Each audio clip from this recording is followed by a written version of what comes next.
especifica a qué rubros.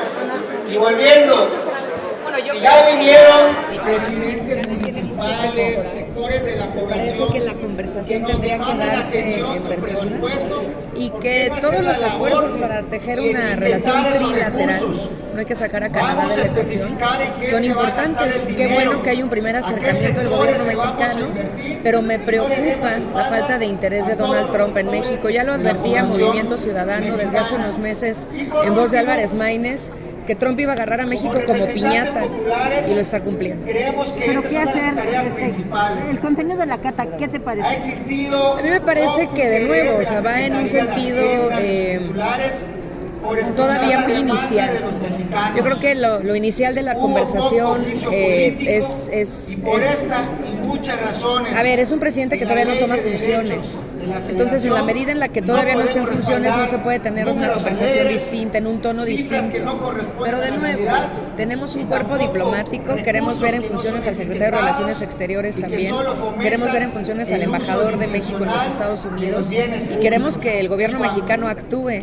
Creo que parte de lo que ha sucedido con el debut de la presidenta Sheinbaum es que se le ve sola y poco acompañada por su gabinete y por sus dos cámaras. Pues dice Monreal que pues están cerrando filas y él la ve muy segura. Pues hechos son amores, ¿no? ¿Sí? Y, por ejemplo, el entorno económico de México, ¿cómo podría verse afectado o beneficiado una vez que Trump llegue a la presidencia? Lo que sucede es que creo que en la agenda neoliberal el gran error ha sido siempre concentrarse solo en la agenda económica y dejar de lado la agenda social y la agenda de derechos humanos.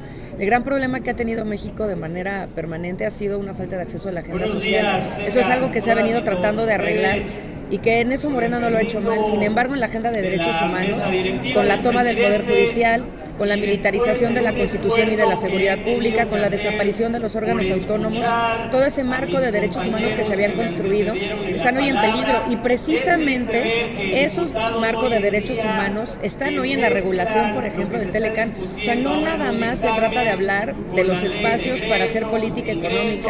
Hay sanciones para los países que no cumplan con toda la reglamentación en materia de derechos humanos. Eso es lo que México hoy está poniendo en riesgo. Es decir, para que sea más sencillo de comprender, México hoy está poniéndose en la lista de Rusia y no en la lista de la Unión Europea, por decir de una manera.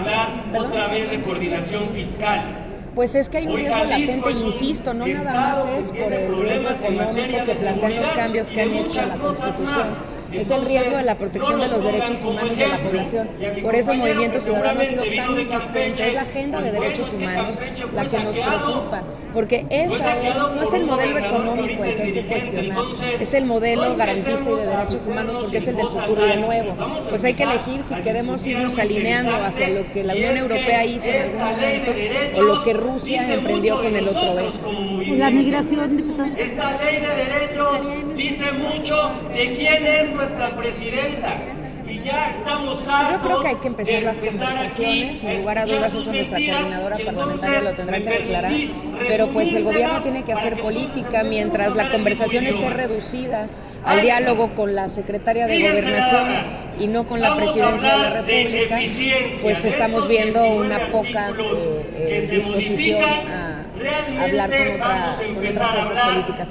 ¿Coincidirías con Monreal que dice que México está preparado para recibir las deportaciones masivas y detener, y continuar con la política migratoria? ¿Qué va a pasar en la frontera sobre todo? No, la política migratoria que ha tenido el gobierno de López Obrador en los últimos 6 años y peligra que continúe así con la presidenta Sheinbaum ha sido un error.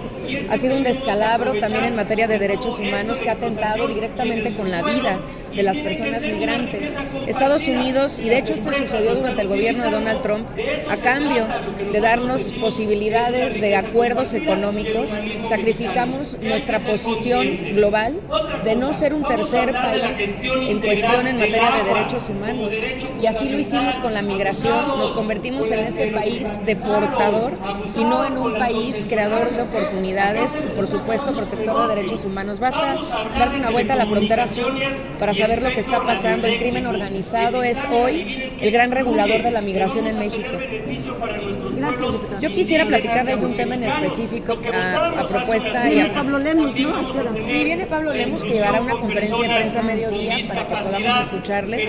Pero a propósito de la ley de ingresos, que el día de hoy se estará discutiendo, sí quisiera decirles que para Movimiento Ciudadano hay una posición muy clara, y a pesar de que votaremos a favor, nosotros seguimos señalando que es necesaria una reforma fiscal progresiva para que el país pueda tener acceso a los recursos que hoy no tiene. Hay recursos en medio ambiente, la Semarnat con un 40% de recortes, hay recortes al agua. La presidenta el día de ayer presentó un plan ambicioso en materia de agua, pero con una reducción del 45% con agua a cuestas. Es decir, todo parece indicar que las prioridades de la presidenta no están siendo las prioridades del presupuesto y de sus cámaras. Entonces, sí lo queremos decir de manera muy precisa, le urge a México una reforma fiscal progresiva donde se le cobren impuestos a los milmillonarios de este país.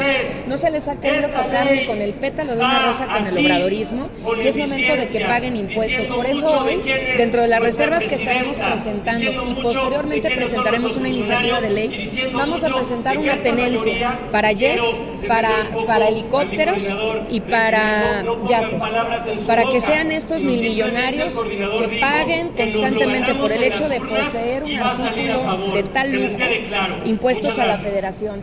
Y estamos calculando un ingreso donde podríamos incluso tapar el boquete de la agenda medioambiental que hoy se está sufriendo. Entonces, de nuevo, impuestos de tenencia a jets, por supuesto, aviones de lujo, a helicópteros y a yates es la propuesta. Tenemos que taxar a los ricos tienen que pagar y no han pagado lo que les corresponde. No lleva dedicatoria. Pues que le quede el saco a quien, que se ponga el saco a quien le quede. Gracias, diputada. Gracias.